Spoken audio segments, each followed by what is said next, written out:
भारत माता की आवाज येत नाही। भारत माता की, भारत माता की, वंदे वंदे। भारत माता की जय म्हटल्यानंतर त्यांना जय म्हणू वाटत नाही, किमान त्यांच्यापर्यंत आवाज गेला पाहिजे की नाही। आज अहिल्यानगर शहरामध्ये ज्या महामानवामुळे आपण माणूस म्हणून जगतोय, ज्या महामानवामुळे मी आज तुमच्या समोर आमदार म्हणून उभा आहे, कारण तेव्हा परिस्थिती अशी होती की काही मोजक्या लोकांना मतदानाचा अधिकार द्या असं काही लोक म्हणत होती, परंतु तो महामानव असं बोलला की नाही, या देशातल्या झोपड्यात राहणाऱ्या माणसाला सुद्धा एकाच मताचा अधिकार असेल आणि या देशामध्ये जो भांडवलदार असेल, श्रीमंत असेल, त्याला सुद्धा एकाच मताचा अधिकार असेल। अशा महामानवाच्या बाबत त्यांचा सुद्धा बाप बाबासाहेबच आहे, म्हणजे बाबासाहेब म्हणून त्यांना मताचा अधिकार आहे, तरी सुद्धा ते आता चुकीच्या पद्धतीनं बाबासाहेबांच्या प्रतिमेची विटंबना देशामध्ये, महाराष्ट्रामध्ये वेगवेगळ्या ठिकाणी करतायत। अशा सर्वांना उत्तर देण्यासाठी आज आपल्या अहिल्यानगर शहरामध्ये ही आपली सभा आहे आणि या सभेमध्ये ज्यांनी आता आपल्याला मार्गदर्शन केलं ते जिहादींचे बाप माननीय आमदार, बाप म्हणजे कसं ठोस्यास ठोसा म्हणून बाप, माननीय संग्राम भैया जगताप व्यासपीठावरती उपस्थित आहेत, माननीय सागर बेग, माननीय वाल्मिक अण्णा निकाळजे, माननीय नानासाहेब वाघमारे आणि तुम्ही सगळेजण इतक्या मोठ्या संख्येनं आपण उपस्थित आहात। खरं तर उशीर खूप झालाय सभेला, मी जास्तीचं बोलणार नाही, थोडक्या मिनिटांमध्ये माझं मत व्यक्त करणार आहे।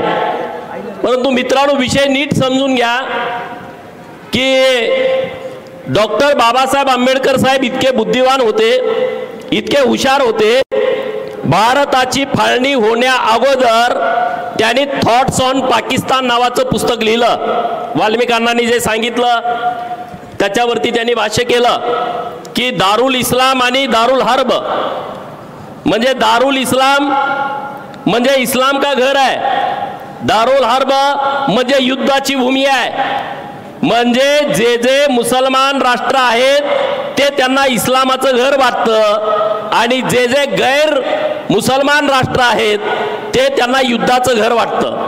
म्हणजे भारत हे मुसलमानांच्यासाठी युद्धाचं घर आहे असं ते मानतात, असं मी म्हणत नाही। महामानव डॉक्टर बाबासाहेब आंबेडकर साहेबांनी 15 ऑगस्ट 1947 ला फाळणी होण्यापूर्वी जे पुस्तक लिहिलंय त्या पुस्तकात लिहून ठेवलंय।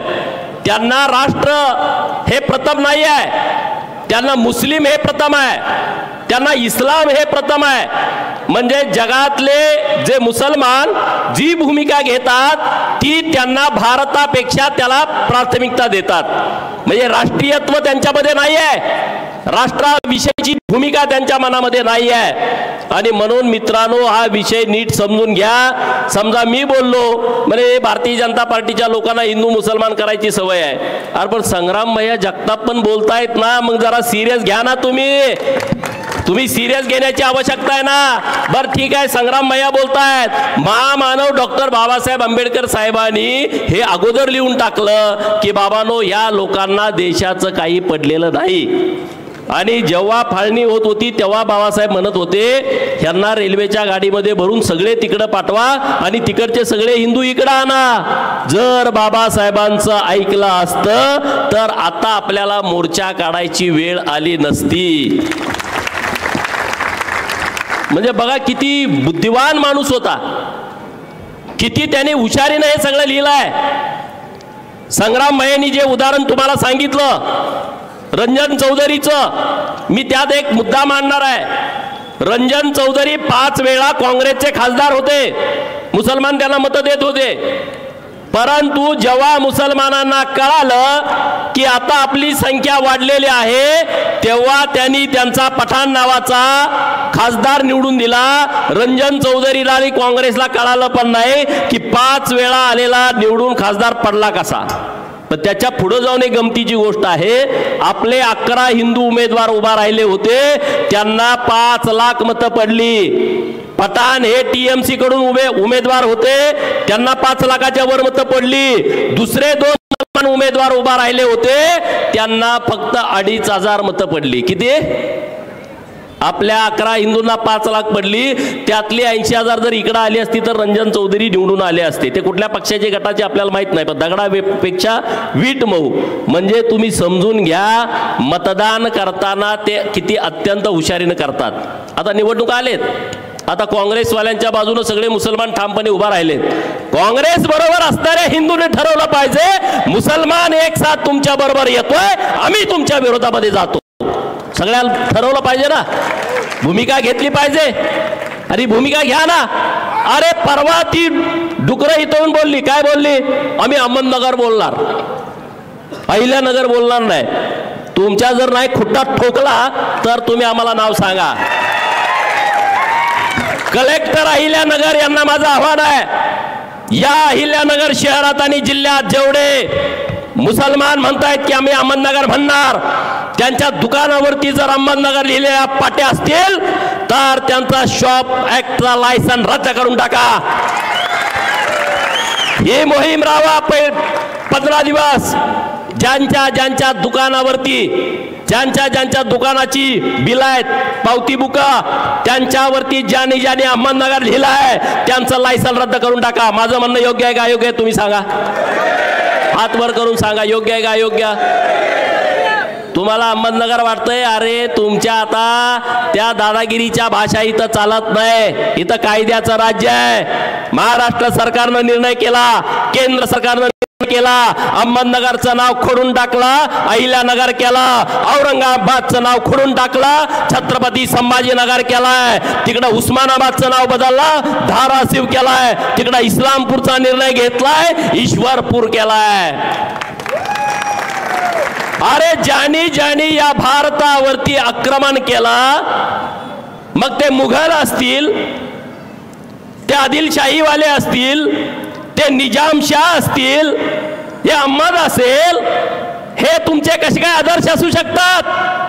ज्यांनी या हिंदू धर्मावरती आक्रमण केलं, हिंदूंचं धर्मांतरण केलं, या देशातली हजारो मंदिरं पाडली, हजारो मंदिरातल्या मूर्तींचं विटंबन केलं, मूर्तींची तोडफोड केली, ते तुमचे कसे काय हिरो असू शकतात? अरे छत्रपती शिवाजी महाराजांनी तेव्हाच तुम्हाला गाडलंय. छत्रपती शिवाजी महाराजांनी तुमचं तेव्हा थडगं बांधलाय आणि त्या थडग्यावरती भगवा झेंडा रोवलाय. तुम्ही जर परत अशी भांडगुळा जर कोणी वळवळ करत असतील तर ती ठेचण्याची हिम्मत आणि धाडस आमच्या हिंदू पोरांच्या मध्ये आहे. ठेचाल की नाही ठेचणार? अरे आता तुम्हाला वाटतंय आम्हाला औरंगाबाद पाहिजे. कोण औरंगाबाद? तुमचा काय आजोबा पंजोबा बाप लागतोय? कोण लागतो? औरंगजेब कोण लागतो तुमचा? तुमचा अहमद कोण लागतो? या देशामध्ये राहता, या महाराष्ट्राच्या मातीमध्ये राहता, हितलं खाता आणि तुम्ही बाहेरच्या लोकांची गाणी गाता. जर तुम्हाला भारताविषयी प्रेम नसेल तर बॅग भरानाच जावा. जात नसाल तर तुमच्या ढोंगणावरती आम्ही लाता घालू आणि तुम्हाला घालवून देऊ. संग्राम भैयांनी आता एक इथं FIR कॉपी वाचली.